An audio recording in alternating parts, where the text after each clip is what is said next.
hawapati madawa hospitalini, Watanzania wanapoona hawapati maji, Watanzania wanapoona hawapati mbolea katika kilimo, si kwa sababu hakuna fedha, bali kwa sababu pale serikalini tunaongozwa na watu wasiowajali, watu wanaoendekeza maslahi yao binafsi badala ya maslahi ya wananchi.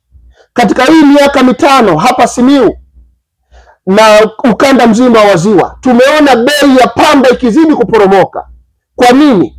Kwa sababu hakuna watu wa kuwasemea na kuwatetea wakulima wa pamba kule bungeni. Hatuko tayari kuruhusu kwa miaka mingine tena mitano Watanzania kunyanyasika na kuonewa. Chauma tumeamua tukawe jeshi la ukombozi, tukawe vuguvugu la kuwapa Watanzania wenye mapenzi mema na nchi hii, wazalendo wa kweli, wagombea udiwani, wagombea ubunge, wagombea urais, tukabadilishe nchi hii, tukabadilishe bei ya pamba, tukaboreshe maisha yao. Tumeona hapa Simiyu soko hapa limevunjwa hapa Bariadi, wakaahidiwa kwamba linajengwa soko jipya, watu wameingia mikopo, wameingia gharama kubwa, hawana mtetezi. Mpaka leo hakuna kinachoendelea. Nchi hii inahitaji ukombozi, ukombozi wa kiuchumi, ukombozi wa kijamii, ukombozi wa kimaendeleo. Nimetoka kutazama ripoti moja hivi karibuni, inasikitisha sana. Kuna shirika linaitwa Global Financial Integrity. Hili ni shirika la kimataifa linalochunguza mapato ya kifedha yanayopotea katika nchi zilizoendelea duniani kutoka katika sekta ya madini.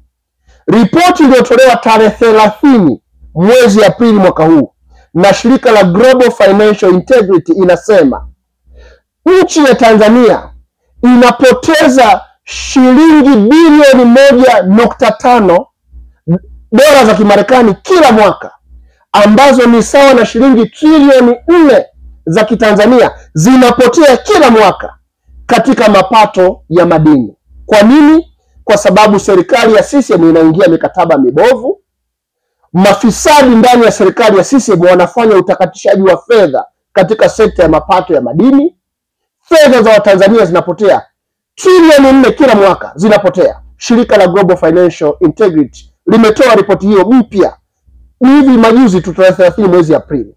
Sasa unajiuliza, leo bajeti ya nchi yetu ni shilingi trilioni 49.